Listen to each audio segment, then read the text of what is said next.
Praise the lord. మన ప్రభుని రక్షకుని కరుణ సంపన్నుడైన యేసు క్రీస్తు ప్రశస్త నామములో మీ అందరికీ మా హృదయాంతరాల నుంచి శుభములు వందనాలు తెలియజేస్తున్నాం. మీ అందరూ సంతోషం ఉన్నారు కదూ. ఈరోజు కూడా ఏసై మాట వినడానికి సిద్ధపడుతున్నారు కదూ. ఏసే జవాబు అనే మినిస్ట్రీ ద్వారా ప్రోగ్రాం ద్వారా దేవుడు ప్రతిరోజు మీకు ఒక జవాబును దయచేయబోతూ ఉన్నారు.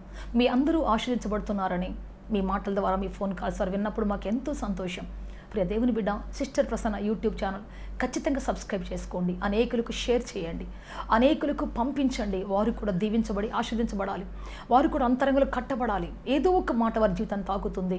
దుఃఖంలో, బాధలో, శ్రమలో ఉన్నటువంటి వారికి దేవుని మాట ఎడారిలో మరి నీటి ఊట లాంటిది. ప్రియ దేవుని బిడ్డ, ఆ దప్పికొన్న వానికి చల్లని నీరు ఎట్లా ఉంటుందో అదే రీతిగా దేవుని వాక్యం ఉంటుంది. కనుక ప్రియ దేవుని బిడ్డ, ఈ రోజున ఈ వాక్యాన్ని మీరు మాత్రమే కాదు, ఈ జ్ఞానం మీ దగ్గర మాత్రం ఆగిపోకూడదు. ఈ దేవుని మాట, ఈ మహాదేవుని శక్తిని మీ దగ్గర ఆగిపోకూడదు. అది ఎప్పటికీ ఇతరులకు పంచబడుతుందో మీ ద్వారా ఆశీర్వాదం వస్తుంది ఖచ్చితంగా. ప్రైజ్ లార్డ్, హల్లెలూయా. చెప్పిన మాకెంత ఆశీర్వాదమో పంచిన మీకు అదే ఆశీర్వాదం. ప్రైజ్ లార్డ్, హల్లెలూయా, హల్లెలూయా. అందుకే ప్రియ దేవుని బిడ్డ, ఈ రోజున నీ చేతి నుంచి దేవుని మాట వెళ్ళాలని, నీ చేతి నుంచి శుభవచనం ఇతరులకు వెళ్ళాలని నేను ఎంతో ఆశిస్తున్నాను. దేవుడు కూడా ఆశిస్తూ ఉన్నాడు. మంచి పని చేస్తారు కదా ఈ రోజున. అందరూ కూడా మరి ఈ యొక్క వాక్యాన్ని అనేకులు పంపించండి. మీ స్టేటస్లో, మీ ఇన్స్టాగ్రామ్స్లో, అంతేగా మీ ఫేస్బుక్స్లో కూడా మీరు పెట్టండి. ఖచ్చితంగా ప్రజలు ఆశీర్వదించబడతారు. మీ ద్వారా ప్రార్థన చేసుకుంటాం అందరి తలలో ఉంచి. లార్డ్ జీసస్, హల్లెలూయా, హల్లెలూయా, హల్లెలూయా. గొప్ప దేవుడా, శక్తిమంతుడా, బలవంతుడా, ఆశ్చర్యకరుడా, మిమ్మల్ని ఆరాధిస్తాం, స్తుతిస్తున్నాం. మీకు మహిమ, ఘనత, ప్రభావములు ఆరోపిస్తున్నాం పరలోకపు తండ్రి. మా మధ్యలో సంచరించమని దిగిరమ్మని ప్రభా, మీ యొక్క అద్భుతమైన సందేశం మాకు దయచేయమని, ఆశ్చర్యకరమైన సందేశం మాకు దయచేయండి తండ్రి. మేము వింటాం ప్రభువా. మా చెవులు సున్నతి చేయండి తండ్రి, మా హృదయాన్ని సున్నతి చేయండి తండ్రి, మా బ్రతుకును సున్నతి చేయండి తండ్రి. మీ శక్తితో నిలబెట్టి నడిపించి బలప సాయం చేయండి. మీ ఆదరణ దయచేయమని, ఆశ్రమం దయచేయమని, మీ సహాయకరస్తమని చాపమని తండ్రి, మీ జీవంతో నిలువబెట్టమని తండ్రి, శక్తితో నింపి నడిపించమని, ఆశీర్వదించమని యేసుక్రీస్తు శక్తి కలిగిన నామములో అడిగి వేడుకొంచున్నాము తండ్రి. ఆమేన్, ఆమేన్, ఆమేన్. బైబిల్ నుంచి ఒక వాక్యం చదువుకుంటాం. దయచేసి బైబిల్ ఓపెన్ చేయండి. ఋతు గ్రంథం 2వ అధ్యాయం 12వ వచనం చదువుకుంటాం. యెహోవా నీవు చేసిన దానికి ప్రతిఫలం ఇచ్చును. ఇశ్రాయేలు దేవుడని యెహోవా రెక్కల క్రింద సురక్షితంగా ఉండునట్లుగా నీవు వచ్చితివి. ఆయన నీకు సంపూర్ణమైన బహుమానం ఇచ్చునని ఆమెకు ఉత్తరం ఇచ్చాను. ప్రైజ్ లార్డ్, ఆమేన్, హల్లెలూయా. ఆమె నీకు సంపూర్ణమైన బహుమానం ఇస్తాడని చెప్తూ ఉంది. ప్రియ దేవుని బిడ్డ, దేవుడు మనకి ఎటువంటి బహుమానం ఇవ్వాలి ఆశపడుతున్నాడంటే సంపూర్ణ బహుమానం. ఏదో నీ పాటికి ఏదో సంపాదించుకొని, ఒక ఇల్లు కట్టుకొని, పెళ్లి చేసుకొని, 4 బిడ్డలను కానీ వాళ్ళ పెంచి పెద్ద చేసి కదా, ఏదో చిన్న ఉద్యోగం చేసుకొని ఇలాగే ఒక ఎకరం పొలం కొనుక్కొని బతకడం, ఇట్లా ఇది కాదు ఆశీర్వాదం అంటే. జస్ట్ ఇది బ్లెస్సింగ్ మాత్రమే, ఆశీర్వాదం మాత్రమే. కానీ ఇది సంపూర్ణ ఆశీర్వాదం కాదు, సంపూర్ణ బహుమానం కాదు. దేవుడు అబ్రహాముకు ఆశీర్వాదం ఇచ్చి అంటాడు, నీ మూలముగా భూమి మీద ఉన్న సమస్త వంశములు దీవించబడును, నీవు అనేకులకు ఆశీర్వాదకరంగా ఉండు అని చెప్పేశాడు. ప్రైజ్ లార్డ్, హల్లెలూయా. నీవు ఆశీర్వాదించబడుదువు, నీవు అనేకులకు ఆశీర్వాదం అవుదువు అన్నాడు. 2 రకాల ఆశీర్వాదాలు. ఆదికాండం 12 అధ్యాయం 1, 2, 3 వచ్చి చదువుకుంటే. అంతేకాదు యాకోబుతో దేవుడు అంటాడు, ఆదికాండం 28వ అధ్యాయంలో 14, 15, 16 వచనాలు చెప్తే అంటాడు, ఇదిగో నీకుతో చెప్పినంత నేను నెరవేరుస్తాను, నీ సంతానము భూమి మీద అన్ని వంశాలకు ఆశీర్వాదకరంగా ఉంటాయి అని చెప్తాడు. ప్రైజ్ లార్డ్, ఆమేన్, హల్లెలూయా. సో దేవుడు ఆశీర్వదించాలంటే ఎలా ఆశీర్దిస్తాడంటే, నీవు మాత్రమే దీవించబట్టానికి కాదు, నువ్వు అక్కడే బైబిల్ పట్టుకొని దేవుని సన్నిధికి వస్తుంటే అందరూ చూడాలని కాదు, నీ మూలంగా, నీ విశ్వాసం మూలంగా, నీ యొక్క పరిశుద్ధత మూలముగా, నీ ప్రేమ ద్వారా, నీ ఆప్యాయత ద్వారా ప్రపంచమంతా దేవుని తెలుసుకోవాలని, ప్రపంచమంతా క్రీస్తులో ఉన్నటువంటి ఆ ప్రేమతత్వాన్ని తెలుసుకొని దేవుడు ఆశిస్తూ ఉన్నాడు. ప్రైజ్ లార్డ్, హల్లెలూయా. నీ మూలంగా ఇతరులు దీవించబడాలి, నీ మూలంగా ఇతరులు ఆశీర్వదించబడాలని దేవుడు ఆశిస్తూ ఉన్నాడు. అది సంపూర్ణమైనటువంటి ఆశీర్వాదం. మనం ఎప్పుడు సంపూర్ణమైన ఆశీర్వాదం పొందుకుంటాం? మరి ఎప్పుడు దీవించబడతాం? ఎప్పుడు సంపూర్ణమైనటువంటి ఆ లెవెల్కి, దేవుడు చెప్పిన ఆ లెవెల్కి ఎప్పుడు వస్తాం మనం అంటే, ఈరోజు మీకు ఒక మంచి సూత్రం చెప్పాలని ఆశపడుతూ ఉన్నాను. జాగ్రత్తగా బైబిల్ చదువుదాం. అందరూ కూడా విన్న దాని ప్రకారం చేయడానికి సిద్ధపడండి. ఖచ్చితంగా దేవుడు ఆశీర్వదిస్తాడు. చూద్దాం. ప్రియ దేవుని బిడ్డ, ఋతు గ్రంథం 3వ అధ్యాయం 9వ వచనం చదువుకుంటాం. అతడు నీవెవరువని అడుగగా ఆమె, నేను రూతు అను నీ దాసురాలిని, నీవు నాకు సమీప బంధువుడవు కనుక నీ దాసురాల మీద నీ కొంగు కప్పుమని అడుగగా. రాత్రిపూట రూతు కళ్ళము యొద్దకు వెళ్ళి బోయాజు పాదాల దగ్గర కూర్చొని రాత్రి అంతా కనిపెడుతుంది. ఆయన ఎప్పుడైతే లేస్తాడో అప్పుడు ఆయన అడగాలని చూస్తూ ఉంది. అయితే ఆయన మధ్యరాత్రి పూట ఉలికిపడి లేచి అడిగాడు, నువ్వెవరు అన్నాడు. Who are you? నీ డిజిగ్నేషన్ ఏంటి? ప్రజలు మనం చాలాసార్లు అడుగుతారు, నువ్వెవరు, నువ్వు ఎక్కడి నుంచి వచ్చావు, నీ డిజిగ్నేషన్ ఏంటి, నీ స్థితి ఏంటి, నీ తల్లిదండ్రులు ఎవరు, నీ హోదా ఏంటి, నీకున్నటువంటి టాలెంట్ ఏంటి? చాలామంది అడుగుతారు కదా. మన క్వశ్చన్ అడుగుతారు, హూ ఆర్ యూ, నువ్వెవరు? ప్రతి ఒక్కరూ ఈ మాటకి ఎక్స్ప్లెనేషన్ ఇవ్వాలి. నువ్వెవరు? సంఘంలో నువ్వెవరు? సంఘంలో కొంతమంది రాజకీయాలు చేసేవాళ్ళు ఉంటారు, సంఘంలో కొంతమంది కలతలు రేపేవాళ్ళు ఉంటారు, సంఘంలో కొంతమంది గలిబిలి సృష్టించే వాళ్ళు ఉంటారు. నువ్వెవరు సంఘంలో? ఎటువంటి పెద్దవు నువ్వు? ఎటువంటి యవనస్తుడు నువ్వు? కొంతమంది యవనస్తులు భయంకర పనులు చేసి సంఘాన్ని ఈడ్చి లోకంలో పెట్టి వాళ్ళని ఎంత ఆ సంఘాన్ని నాశనం చేస్తారంటే, కొంతమంది యవనస్తులు వచ్చి భయం వేస్తుంటే వాళ్ళని చూస్తే. దేవుని బిడ్డ వినరు, సరిగ్గా కూర్చోరు, టైంకి రారు, వచ్చినా ఏదో చూపులు వెర్రి చూపులు చూసుకుంటూ ఉంటారు. కొన్నిసార్లు యవనస్తులు సంఘానికి అలంకారమే, కానీ వాళ్ళు విపరీతమైన పనులు చేసినప్పుడు సంఘానికి కీడుగా మార్చబడుతున్నాడు. సంఘ పునాదులు వడవల కదిలిపోతూ ఉంటున్నాయి. అనేక మంది యవనస్తుల ద్వారా సంఘాలు నాశనమైపోయిన అనుభవాలు ఉన్నాయి. దేవుని బిడ్డ, నువ్వెవరు? సంఘములో గలిబిలి చేసే వ్యక్తివా? ఆరాధించే వ్యక్తివా? ప్రార్థించే వ్యక్తివా? కన్నీటితో ప్రార్థన చేసే వ్యక్తివా? నశించిపోతున్న ఆత్మల కోసం ప్రార్థన చేసే వ్యక్తివా? తప్పిపోయిన వాళ్ళు తీసుకొచ్చే వ్యక్తివా? What is your designation? What is your name? ఏంటి ప్రజలు నీకు ఏ పేరిస్తారు? అమ్మో వాడా, అమ్మో ఆ పిల్ల, అమ్మో వాళ్ళ, ఆ కుటుంబమా? దేవుని బిడ్డ, కొంతమంది ఊరికి కలుగుతుంటారు.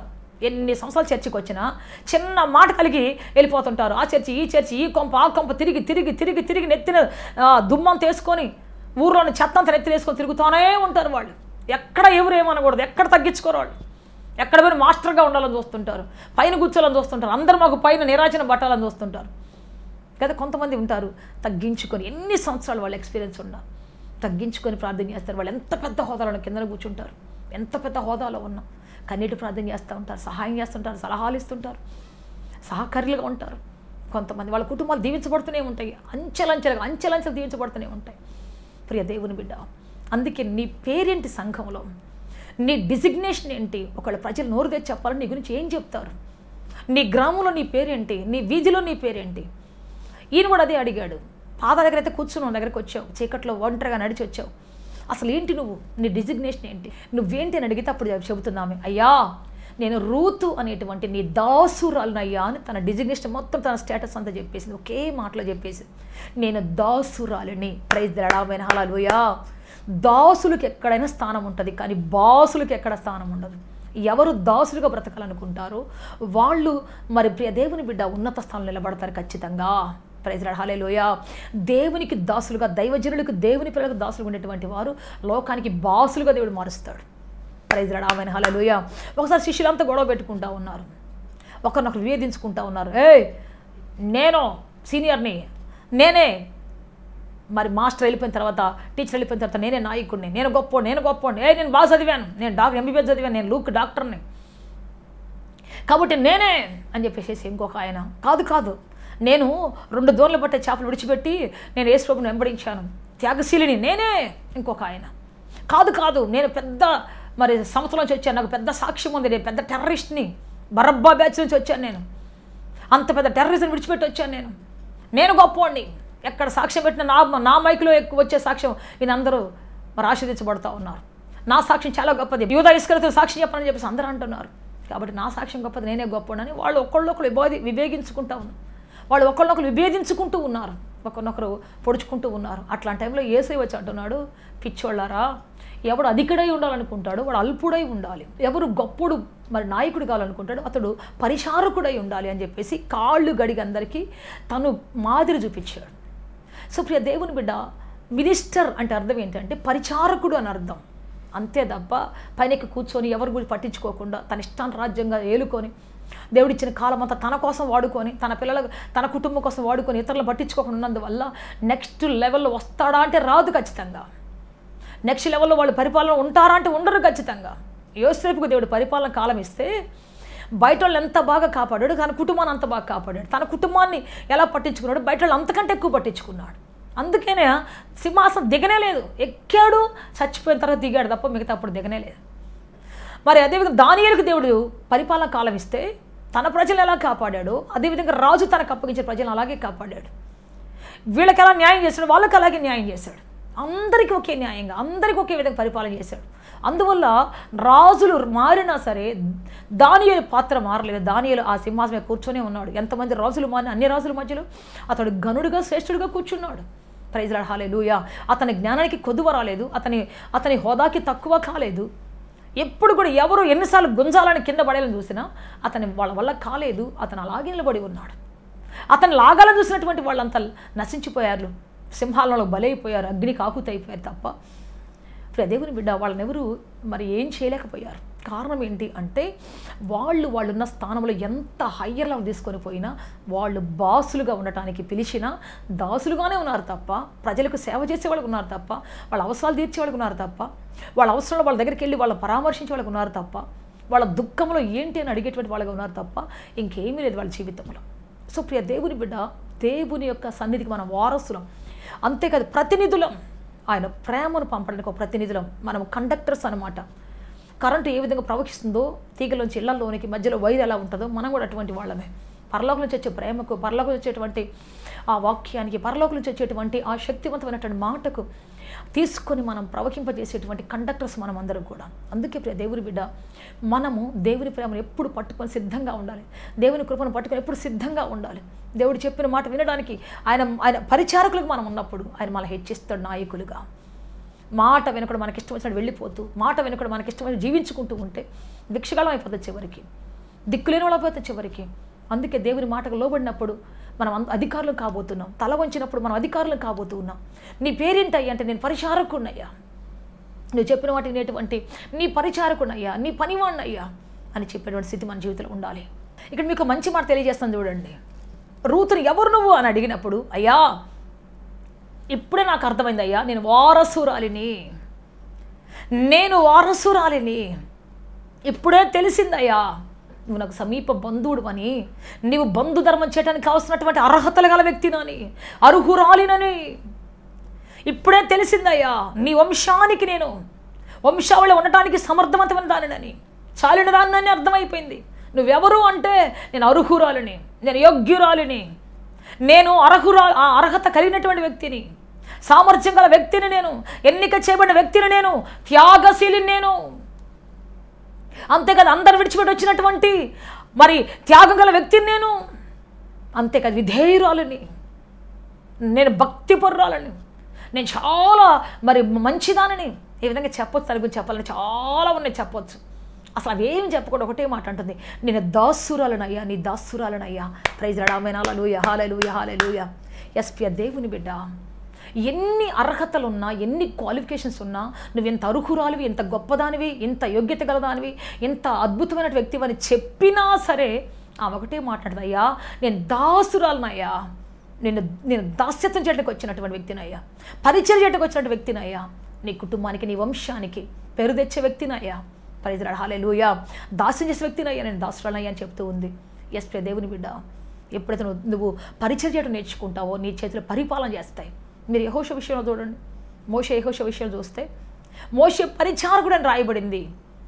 కాలేబు యెహోషువ ఇద్దరు సమకాలికులు కదా, కానీ కాలేబుని మోషే పరిచారకుడు పిలవబడలేదు. ఎందుకంటే అతడు మోషే చెప్పిందంతా చేస్తాడు. మోషే ఎక్కడికి వెళ్ళమంటే వెళ్తాడు, మంచి సమాచారం తీసుకొని వస్తాడు, మంచి ఆనవాలు తీసుకొని వస్తాడు.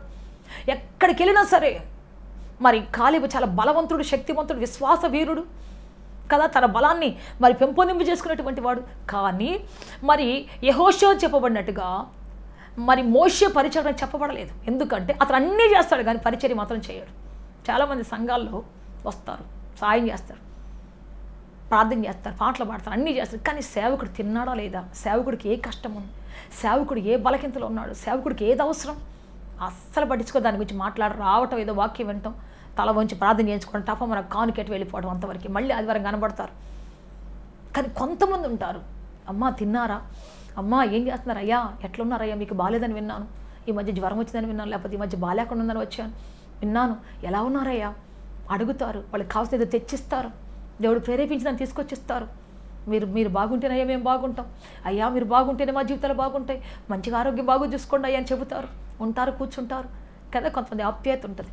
కొంతమంది ఉంటారు చూడండి, ఎన్ని సంవత్సరాలు రాని ఆలస్యంగా వస్తారు, ఏదో రెండు మాటలు వింటారు, సీరియస్గా కూర్చొని మళ్ళీ వెళ్ళిపోతారు ప్రార్థన చేయించుకొని, అంతే. కొంతమంది ప్రార్థన కూడా చేయించుకోరు, అసలు అవటమే ఆల్చి పరుగు వెళ్ళిపోతూనే ఉంటారు. మరి ఏం సాధిస్తారో, ఏమి ఒలింపిక్ గేమ్స్లో పాల్గొంటారో నాకు అసలు అర్థం కాదు. కొంతమందిని చూస్తే పరుగు వెళ్ళిపోతూనే ఉంటారు. కొంతమంది ఉంటారు, నేను అనుకుంటాను వీళ్ళ ఇంటిని దేవుడు ఎంతగా ఆశీర్దిస్తాడో.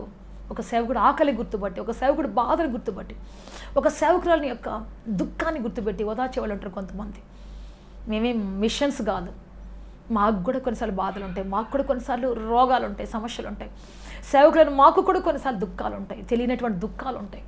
ప్రియ దేవుడు, మాకు కూడా కొన్నిసార్లు అనిపిస్తుంది ఓదార్చే వాళ్ళు ఉంటే బాగుండని చెప్పేసి, ఎవరైనా ఒక్కసారి మాట్లాడితే బాగుండు అనిపించి మాకు కూడా ఉంటుంది.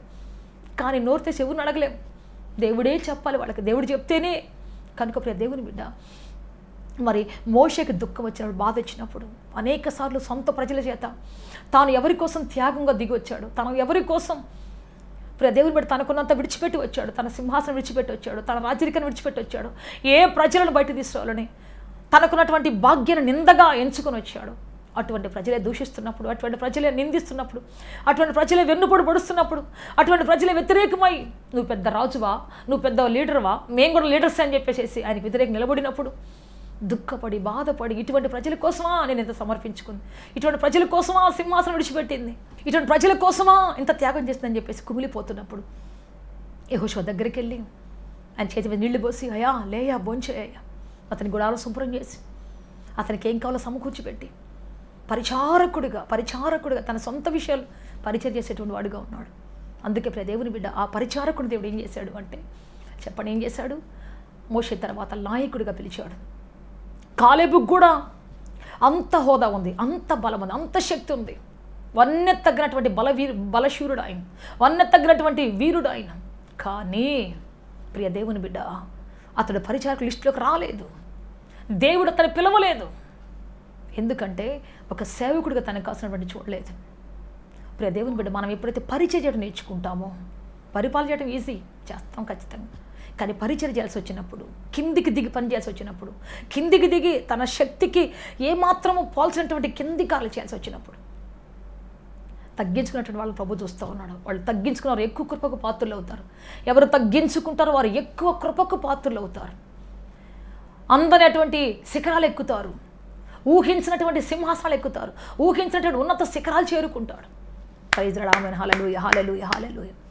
సో మరి యెహోషువ అదే జరిగింది. మోషే పరిచారకుడు అని యెహోషువ అని పిలుస్తాడు దేవుడు. నా సేవకుడైన మోషే మృతి పొందాడు, నువ్వు లే. యెహోషువ గ్రంథం 1 అధ్యాయం 1, 2, 3, 4 వచ్చాడు మొత్తం చెప్తూ ఉంటాడు. నువ్వు లే, నిబ్బరం కలిగి ధైర్యంగా ఉండు, ఇదిగో నువ్వు లే, అద్భుతం జరగబోతుంది, నువ్వు నాయకుడిగా మారు అని చెప్తూ ఉంటే ఆయనకి ఆశ్చర్యం అయిపోయింది. నేనేంటయ్యా నాయకుడయ్యా, నేను ఎట్లా నాయకుడు అవ్వగలనయ్యా, ఎట్లా నాయకుడు అవ్వగలనయ్యా నేను చెప్పేసి అంటూ ఉన్నాడు. ఎస్ ప్రియ దేవుని బిడ్డ, ఖచ్చితంగా దేవుడు ఇదే మాట చెప్తాడు. నాయకుడిగా చేయబోతున్నాడు, నీ జీవితాన్ని ఆశీర్వాదకరంగా మార్చబోతున్నాడు ఆయన. ఎప్పుడు ఊహించలేదు యెహోషువ నాయకుడు అవుతాడని, ఎప్పుడు ఊహించలేదు వాళ్ళ పక్షాన మోషే లాంటి పాత్ర పోషించాల్సి వస్తుందని. ప్రియ దేవుని బిడ్డ, అందుకే మనం ఎలా ఉండాలంటే దాసులుగా ఉండాలి. మరి ఈమె కూడా ఎప్పుడు కూడా వ్యతిరేకించింది లేదు, రూత్ ఎక్కడ గొడవేసింది లేదు, రూత్ ఎక్కడ తన యొక్క హక్కు కోసం పోరాడింది లేదు. ఇదిగో నా పొలాలు, నేను ఫలానా వ్యక్తిని పెళ్లి చేసుకున్నా, నా పొలాలు ఇవి రావాలి, నాకు ఇల్లు రావాలి, నాకు వాకిలు రావాలి, ఇదిగో నేను న్యాయాధిపతుల దగ్గరికి వెళ్తా, వాళ్ళ దగ్గరికి వెళ్తా, వీళ్ళ దగ్గరికి వెళ్తా, నాది నాకు వచ్చేయాలి, ఇంత త్యాగం కలిగి వచ్చాను, నన్ను ఎవరు చూసుకుంటారు, మా అత్త చచ్చిపోతే నాకు దిక్కేంటి, మా అత్త చచ్చిపోతే నన్ను ఎవరు చూసుకుంటారు, నాకేంటి ఆధారం, నేను ఎట్లా బ్రతకాలి, భర్త లేని దాన్ని, బిడ్డలు లేని దాన్ని, నన్ను ఎవరు చూస్తారని చెప్పేసి ఒక్కరోజు కూడా పోట్లాడింది లేదు, ఒక్కరోజు పొలాల కోసం ప్రాకులాడింది లేదు. తనకున్నటువంటి మరి హక్కును తీసుకొని పోరాడి మరి న్యాయాధిపతుల దగ్గరికి వెళ్ళింది లేదు, జడ్జి దగ్గరికి వెళ్ళింది లేదు. తల ఉంచుకొని తన పని చేసుకుంటూ తను వెళ్ళిపోతూ ఉన్నది. అద్భుతం, ఆశ్చర్యం. నేను దాసురాలనయ్యా అని చెప్పినందుకు ప్రియ దేవుని బిడ్డ, నీ దాసుల మీద నీ కొంగుగా పోయానని, నీ కృప నాకు కావాలయ్యా. నా పోరాటం నా స్థితిని మార్చలేదు, కానీ నీ కొంగు, నీ వస్త్రము, నీ దయ, నీ దయానే వస్త్రము, నీ దయానే ఖేడము నా స్థితిని మారుస్తుందయ్యా. నేను దీనురాలుగా నీ పాదాల దగ్గర కూర్చొని ఉన్నాను. దీనురాలనై నా హక్కు కోసం పోరాటానికి రాలేదు, కానీ నీ కృప కోసం, నీ దయ అనే వస్త్రం కోసం వచ్చాను నేను, నీ యొక్క మాట అనే వస్త్రం కోసం వచ్చాను నేను. నీ వస్త్రం నా మీద కప్పు అయ్యా అని చెప్పేసి అడిగింది. నేను అర్హురాలనయ్యా, ఎవరంటావేంటి, రూతు నేను అట్లాగా తెలియలేదు నాకు, నేను ఇంత అర్హురాలని, ఇంత గొప్పదాన్ని ఇవాళ తెలిసింది, అందుకే అడుగుదామని వచ్చాను, తాడో పేడో తెలుసుకోవడానికి వచ్చాను ఈరోజు అని చెప్పలేదు కదా. చాలాసార్లు మన హక్కు మనకి ఎంత ఉందని తెలియగానే మనం పేటరేగిపోతాం. ఇంకా అబ్బా నాకు ఎంత ఉందని ఇన్ని రోజులు తెలియలేదు, నాకు ఎంత ఉందో, నాకు ఎంతకాలం తెలియలేదు అని చెప్పేసి అనుకుంటాం. కానీ ప్రియ దేవుని బిడ్డ, ఈ రోజున మనం ఎంత హక్కుదారులమైనా, ఎంత గొప్పవాళ్ళమైనా, ఎంత ఉన్నత స్థితిలో ఉంటే వాళ్ళమైనా కిందికి దిగి ఎప్పుడైతే పనిచేయడం మొదలు పెడతామో, ఏ రాజు బీదలను గురించి శ్రద్ధ తీసుకుంటాడు, ఏ రాజు తన పొలాన్ని గురించి శ్రద్ధ తీసుకుంటాడు, బీదలు లక్ష్య పెడతాడు, ఆ రాజు శాశ్వత కాలం ఉంటాడు. ప్రైజ్ లార్డ్, ఆమేన్, హల్లెలూయా. పేదల గురించి ఆలోచించే వాళ్ళకి, కిందికి దిగి పనిచేసే వాళ్ళకి, తన పరిచారకుడిని గుర్తుపట్టి ప్రజల కోసం కిందికి వచ్చేటువంటి ఒక రాజుకి, ఒక అధికారికి, ఒక ప్రధానికి దేవుడు ఎక్కువ లైఫ్ ఇవ్వాలనుకుంటున్నాడు. ఎక్కువ గొప్ప కాలము సింహాసనం ఇవ్వాలని ఆశపడుతూ ఉన్నాడు. ప్రైజ్ లార్డ్, హల్లెలూయా. అందుకే ప్రియ దేవుని బిడ్డ, మనం దాసులు మన విషయం గుర్తుపట్టాలి. దేవుని మందిరంలోకి వెళ్ళినప్పుడు మనం ఆయన గొప్పవాడని, మనము దాసులని గుర్తుపట్టాలి. డొనాల్డ్ ట్రంప్ ఒకరోజు స్పీడ్గా వెళ్తున్నాడంట కారులో. ఎక్కడికి ఎంత స్పీడ్గా వెళ్తున్నాడు ఆయన అంటే, మందిరంలో టైం అయిపోయిందని వెళ్తున్నాను. ఎక్కడికి వెళ్తున్నాను అంటే, నా బాస్ను కలుసుకోవడానికి వెళ్తున్నాను. నేను అమెరికా దేశానికి బాస్ని కానీ నా బాస్ పరలోకమందు ఉన్నాడు. ఆయన యేసుక్రీస్తు అనే బాస్. ప్రైజ్ లార్డ్, ఆమేన్, హల్లెలూయా, హల్లెలూయా. తన పిల్లలు కూడా అంటాడు ఎప్పుడు కూడా, మీరు కూడా దేవునికి దాసులుగా పెరగాలి. మరి మీరు బ్రాందీ తాగకూడదు, విస్కీ తాగకూడదు, అంతేకాదు సిగరెట్ కాల్చకూడదు. మీ జీవితంలో టాటూస్, ఆ పచ్చబొట్లు పొడిపించుకున్న వికారం చేసుకోకూడదు. మీరు బైబిల్ చదవాలి, దేవుని మందిరానికి రావాలి. డొనాల్డ్ ట్రంప్ ప్రతి వారం దేవుని సంధిలో కనబడుతుంటాడు, తన పిల్లల్ని వేసుకొని కనబడుతుంటాడు. దేవుని బిడ్డ, అందుకే దేవుడు అతను అంత గొప్ప స్థితికి హెచ్చించాడు. బార్బర్గా ఉన్నటువంటి ఆయన ఒక షాపులో మరి గడ్డం కట్ చేసుకున్నటువంటి, క్షౌరం చేసుకున్నటువంటి అతని జీవితాన్ని దేవుడు రాజ్యాన్ని ఏలేటువంటి వ్యక్తిగా చేశాడు. అందుకే చెబుతున్న ప్రియ దేవుని బిడ్డ, నువ్వు దాసురాలు అయితే, దాసుడు అయితే నీ స్థితిని ఎక్కడికో తీసుకొని పోతాడు దేవుడు. నువ్వు భయపడి దేవుని సన్నిధిలో వణుకుతున్న వ్యక్తి అయితే, ఆయన పాదాల దగ్గర కూర్చున్న వ్యక్తి అయితే, ఆయన గురించి ఆలోచిస్తున్న వ్యక్తి అయితే, తన రాజ్యాన్ని గురించి ఆలోచించే వ్యక్తి అయితే, ప్రభువా నీ పరిచయం చేసే శక్తి నాకు దయచే, నీ పరిచయం చేసే భాగ్యం నాకు దయచే, నీ పాదాల దగ్గర కూర్చునే కృప నాకు దయచే నువ్వు అడిగే వ్యక్తి అయితే, నిశ్చయముగా ఆయన వస్త్రపు చెంగు నీ మీదకి రాబోతూ ఉన్నది. ఆయన వస్త్రపు చెంగుని కప్పబోతూ ఉన్నది. నీ స్థితిని మార్చబోతున్నది, నీ గతిని మార్చబోతున్నది, ఉన్నత స్థలం నిలబెట్టబోతున్నది, సమాధానం దయచేయబోతూ ఉన్నది. సమర్పించుకుందాం ఈరోజు దేవుని సన్నిధిలో, అప్పగించుకుందాం మన జీవితంలో దేవుని సముఖంలో. ప్రార్థన చేసుకుంటాం అందరు తలలు వంచి, అందరూ కూడా తలలు వంచి. థ్యాంక్ యూ జీసస్, హల్లెలూయా, హల్లెలూయా. గొప్ప దేవుడా, శక్తిమంతుడా, బలవంతుడా, ఆశ్చర్యకరుడా, మిమ్మల్ని ఆరాధిస్తాం, స్తుతిస్తున్నాం. మీకు మహిమ, ఘనత, ప్రభావములు ఆరోపిస్తున్నాం పరలోకపు తండ్రి. సమాధానకర్తవు, శాలేము రాజువు, సర్వాధికారివి నీవయ్యా. సమస్త కార్యములు చేయగల శక్తిమంతుడు నీవేనయ్యా. అద్భుతాలు చేసే రక్షకుడు నీవు తండ్రి, ఆస్వాదించే దేవుడు నీవయ్యా. మీ సన్నిధి మాకు కావాలి, మీ కృప మాకు కావాలి, మీ ఆదరణ మాకు కావాలి తండ్రి, మీ ఆశీర్వాదం మాకు కావాలి తండ్రి. మీ సమాధానం ఇచ్చి నడిపించి బలపరిపరచండి. ఇదిగో ప్రభువా, దాసులుగా నీ పాదాల దగ్గర కూర్చున్నటువంటి వ్యక్తుల కోసం ప్రార్థిస్తున్నాం. దేశం అన్ని పోగొట్టుకుని ప్రభావ, జీవితాలు అంతా పోగొట్టుకుని నలిగిపోయి తండ్రి నాయన, దిక్కులేని వారికి కూర్చున్న మీ ప్రజల కోసం ప్రార్థిస్తున్నాం తండ్రి నాయన. నీ పాదాలు పట్టుకొని, నీ పాదాలే శరణం అంటూ ప్రభా తండ్రి, మీ సముఖంలో కూర్చొని ఆరాధించి దుఃఖముతో ఉన్నటువంటి ప్రజల కోసం ప్రార్థిస్తున్నాం. అయ్యా, మీరు దీనులను పెంట కుప్పల నుంచి, దుమ్ములోంచి, ధూళి నుంచి లేవనెత్తి ప్రభువా, మంటిలోంచి లేవనెత్తి ప్రభువా, రాజులతో కూర్చోబెట్టే శక్తిమంతుడు నీవయ్యా. మీ ప్రజలాగా మీరు లేవనెత్తమని అడుగుతున్నాం తండ్రి. ఎంతమంది ప్రజలు మీకోసం కాచుకొని ఉన్నారు తండ్రి. దీనులై తండ్రి, దాసులై ప్రభు, దాసు రాండ్రై కూర్చొని ఉన్నారు ప్రభు. బోయాజు ఎలాగా ఆమెను హెచ్చించాడు, బోయాజు ఏ విధంగా ఆమె స్థితిని మార్చాడు, ఆమె వైధవ్య వస్త్రాన్ని ఎలాగా మార్చాడో, ఆమె యొక్క మోయాబ్ అనే వస్త్రాన్ని ఏ విధంగా మార్చాడో, తనకు కొత్త డిజిగ్నేషన్ ఎలా ఇచ్చాడో, కొత్త పేరు ఖ్యాతి ఎలా ఇచ్చాడో, క్రీస్తు వంశావళికి ఎలా అర్హురాలుగా చేశాడో, అదే రీతిగా ప్రభా మేము మీ వంశావళికి రావాలి తండ్రి. మీ పిల్లలుగా, మీ సొత్తుగా, మీ జాతిగా, మీ ప్రతినిధులుగా, మీ ప్రతీకలుగా, పత్రికలుగా మేము మార్చబడే కృపద ఇచ్చండి తండ్రి. అయ్యా మీకు స్తోత్రం. మా బ్రతుకులటువంటి ఈ చేదును కొట్టివేడు తండ్రి, ఓటమిని కొట్టివేడు తండ్రి, దారిద్ర్యాన్ని కొట్టివేడు తండ్రి, శాపాన్ని కొట్టివేడు తండ్రి, మా బ్రతుకులు తెలిసి తెలియజేసిన పాపాలను కొట్టివేసి తండ్రి, మా చరిత్రను కొట్టివేసి తండ్రి, నూతన చరిత్ర, క్రొత్త చరిత్ర, నవనూతన భాగ్యం, నవనూతన సమాధానం, నవనూతన ఆశీర్వాదం, నవనూతనటువంటి కార్యము తండ్రి మీరు చేయమని మీ కాళ్ళు పట్టుకొని బతిలాత్మ సాయం చేయండి ఆయన. పరిశుద్ధ తండ్రి మీరు దిగిరండి అయ్యా, పరలోక తండ్రి దిగిరండి అయ్యా, మహిమగల తండ్రి మీరు దిగిరండి అయ్యా, అద్భుతాలు చేసే రక్షకుడు దిగిరండి అయ్యా, సర్వాంతర్యామి, సర్వాధికారి రండి అయ్యా. రక్షణ దుర్గమా, ఇది మీ సమయము తండ్రి, ఇది మీ సమయం పరలోకపు తండ్రి. మీ ప్రజలు మీరు లేవనెత్తండి అయ్యా, కన్నీరు తొడవండి అయ్యా. అయ్యో నా బ్రతికి ఎవరు మారుస్తారు, నా జీవితంలో అద్భుతం ఎప్పుడు జరుగుతుంది, నా జీవితంలో ఆశ్చర్యకరం ఎప్పుడు జరుగుతుందని ప్రభు కన్నీటితో కనిపెడుతున్న బిడ్డలు ఉన్నారు తండ్రి. ఇంతేనా నా బ్రతుకు, నా జీవితం ఇంతేనా, ఎంతకాలం చాలించాలని జీవితం, ఎంతకాలము ఎదుగుబదుల జీవితం అంటూ కృంగిపోయి కలతపడిన ప్రజలు ఉన్నారు ప్రభు. అయ్యా ఒక్కసారి వారు దర్శించండి అయ్యా, ఒక్కసారి మీరు మాట్లాడండి తండ్రి, ఒక్కసారి మీరు లేవనెత్తండి అయ్యా, ధైర్యపరచండి తండ్రి, శక్తితో నింపండి ప్రభు. మీ కారుణ్యం ఇచ్చి నడిపించి బలపరిచి స్థిరపరచమని సహాయం చేయమని అద్భుతం చేయమని కనికరించమని యేసుక్రీస్తు శక్తి కలిగిన నామములో అడిగి వేడుకొంచున్నాము తండ్రి. Amen amen amen amen. May God bless you all. దేవుడు మిమ్మల్ని అత్యధికంగా దీవించి ఆస్వాదించి ఉన్నతంగా ఫలవర్తి మార్చునుగాక. ఆయన తన ఉన్నత శిఖరాన్ని ఇచ్చి అలంకరింప చేయునుగాక, ఆస్వాదించునుగాక. ఆమేన్ ఆమేన్.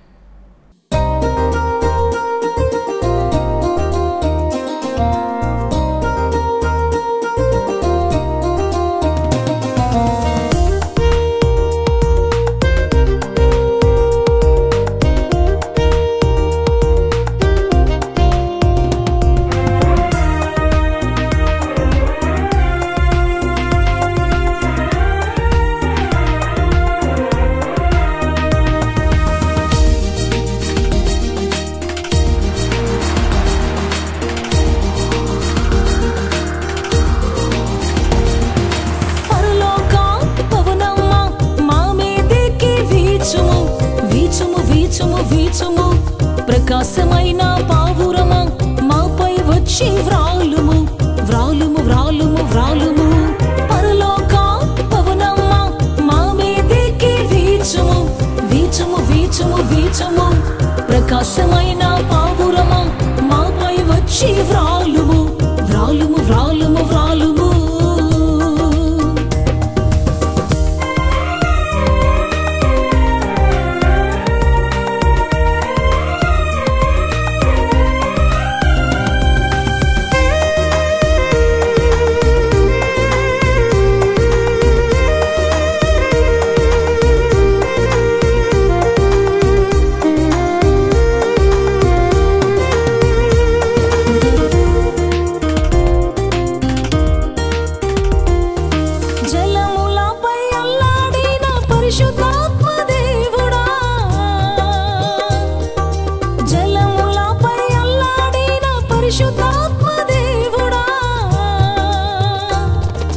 బలము నుండి బలము పొంద మాపై వచ్చి వ్రాలుము బలము నుండి బలము పొంద మాపై వచ్చి వ్రాలుము.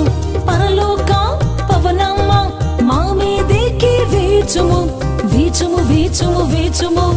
ప్రకాశమైన పావురమా మాపై వచ్చి వ్రాలుము వ్రాలుము వ్రాలుము వ్రాలుము.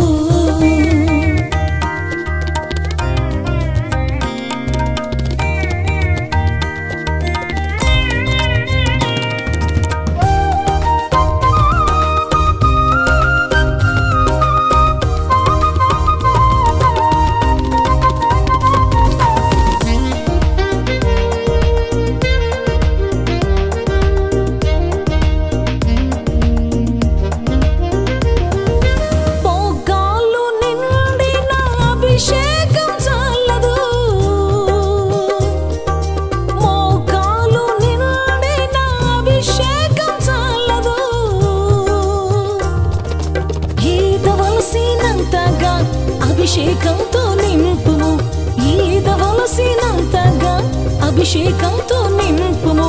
పరలోక పవనమ్మ మామి.